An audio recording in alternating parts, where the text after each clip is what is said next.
Okay, let's imagine that this is our tower.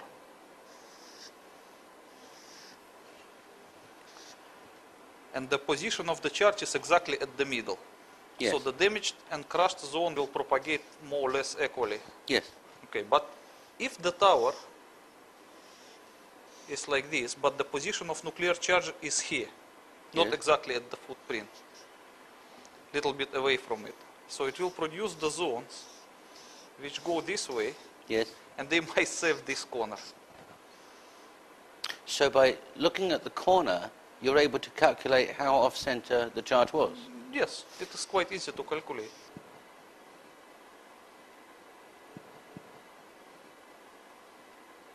Well, can I ask you then, what happens to the blast wave when it gets to the surface and hits the atmosphere?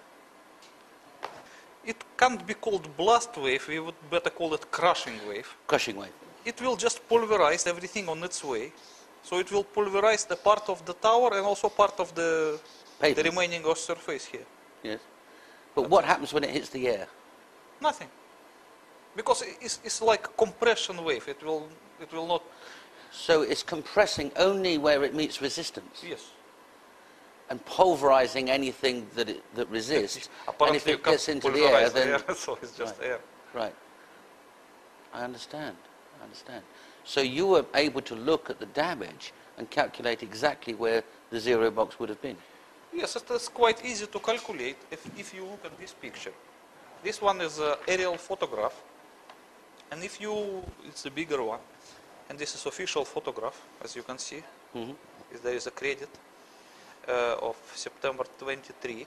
You can clearly see that hypocenters were here, here, and here. Oh, you can see it in the bigger photograph. It's clear, you can just see it. Okay. And I would say that I was not alone who arrived to this conclusion, because there was one famous French writer. Actually, you can see his drawing here. Yes, yes. Yes. And as you can see that he positioned his charge exactly as the same as in my calculation. And his in between the twin, one of the twin towers and the Marriott Hotel. Yes.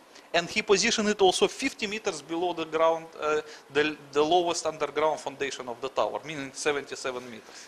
But his story was slightly different. He was saying that there was a secret nuclear reactor underneath that exploded. Okay. First of all, you have to understand that nuclear reactor cannot explode. It can melt, but it cannot produce the explosion. Neither in the sense of nuclear explosion nor in the sense of ordinary explosion. Because the nuclear reactor is something which it does not contain any explosive thing. It cannot explode. Just walk us through that. A nuclear reactor causes the fission to create heat, to create energy. Yes. Well, isn't that what a nuclear bomb does? No, because nuclear reactor, by the way it is constructed, produces heat which heats the vapor, and the vapor in turn runs some engine which produces electricity.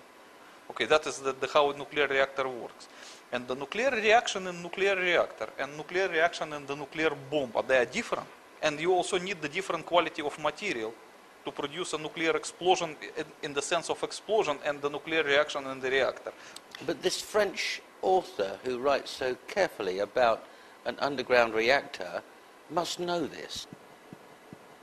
And must therefore know that there's no such thing as a nuclear explosion. It is known even by school people. This is elementary knowledge.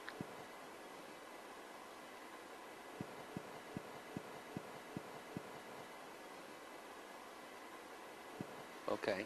And I guess that there is something wrong in his book, but I don't know what exactly wrong. First of all, why should the US government have a nuclear reactor under the World Trade Center if they have enough electricity supplied to it?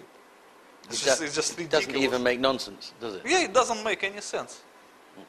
First of all, there is no reason for American government to have underground nuclear reactor. Secondly, even if they would have it, why they should keep it secret? Because he claimed that it was a clandestine nuclear reactor, which is nonsense. Right. And the third, the nuclear reactor, clandestine or what, it cannot explode anyways.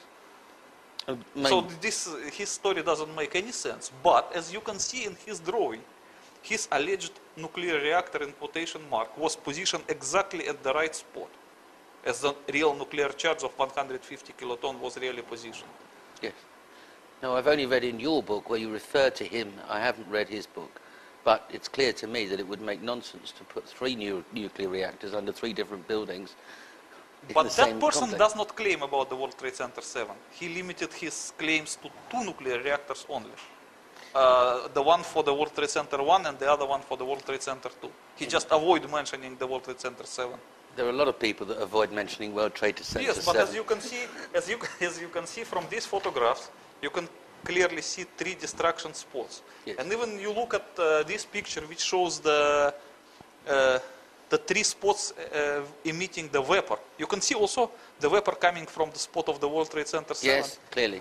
Okay, and if you see this report, the article in New Scientist magazine, written by one of the firefighters, he claims that under the World Trade Center 7, there was exactly the same hot spot as under the Twin Towers.